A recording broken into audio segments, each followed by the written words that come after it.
মদিনায় red alert. ব্যাপক বৃষ্টিপাতে সৌদি আরবের বিভিন্ন স্থানে পানি জমে বন্যায় জনজীবন বিপর্যস্ত হয়ে পড়েছে।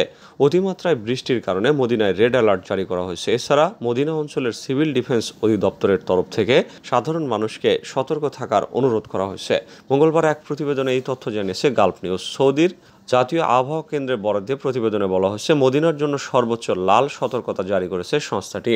মদিনায় আরও বজ্রসহ বৃষ্টি এবং ঝড়ো হাওয়া বয়ে যাবে বলে জানানো হচ্ছে।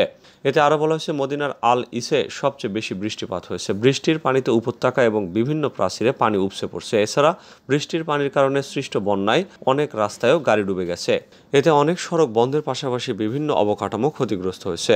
মদিনার সিভিল ডিফেন্স অধিদপ্তর সাধারণ মানুষকে সতর্ক থাকার অনুরোধের পাশাপাশি উপত্যকা এবং জলাধারগুলো থেকে দূরে থাকার আহ্বান জানিয়েছে। তুরস্কের নাগরিককে গুলি করে হত্যা করল ইসরায়েলি পুলিশ। জেরুজালেমে ইসরায়েলি এক সীমান্ত পুলিশ সদস্যকে ছুরিকাঘাতের পর ঘটনাস্থলে থাকা অন্য কর্মকর্তাদের গুলিতে নিহত হয়েছেন তুরস্কের এক নাগরিক। মঙ্গলবার এই ঘটনা ঘটে বলে ইসরায়েলি পুলিশের বরাদ্দে জানিয়েছে সংবাদ মাধ্যম আল আরাবিয়া ও বার্তা সংস্থা রয়টার্স। প্রতিবেদনে বলা হয়, ছুরিকাঘাতে ওই সীমান্ত পুলিশ সদস্য মাঝারি ধরনের আহত হয়েছেন। হামলাকারী 34 বছর বয়সী একজন তুর্কি বলে শনাক্ত করেছে পুলিশ। গত 7 অক্টোবর হামাসের হামলার পর থেকে উচ্চ সতর্ক অবস্থায় রয়েছে ইসরায়েলের নিরাপত্তা বাহিনী। পুলিশ এক বিবৃতিতে বলেছে, সশস্ত্র এক সন্ত্রাসী ছুরি নিয়ে জেরুজালেমের ওল্ড সিটিতে এসেছিল। সে ভুক্তভোগী সীমান্ত পুলিশ অফিসারকে ছুরিকাঘাত করে। কিশোরীকে যৌন নির্যাতনের পর হত্যা করে ইরানের নিরাপত্তা বাহিনী। ইরানে ইসলাম রক্ষার নামে বেশ সরব দেশটির নিরাপত্তা বাহিনী এবার তাদেরই বিরুদ্ধে এক ভয়াবহ অভিযোগ উঠেছে।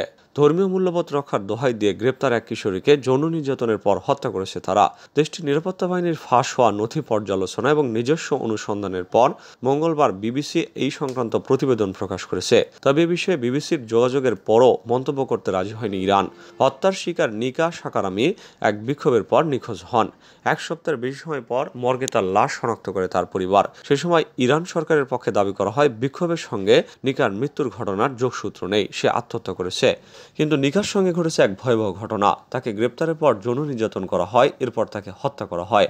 এই ঘটনায় নিরাপত্তা বাহিনীর 3 সদস্য জড়িত। তারা হলেন আরশ কালহর, সাদেক মনজাজি এবং বেহিরুজ সাদেগি। আর ওই দলের নেতা ছিলেন মোর্তেজা জলিল। তিনি মূলত তথ্য গোপন করতে সহায়তা করেন।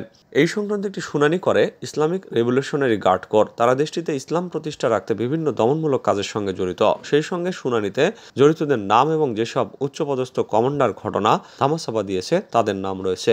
এই নথি ফাঁস হয়েছে।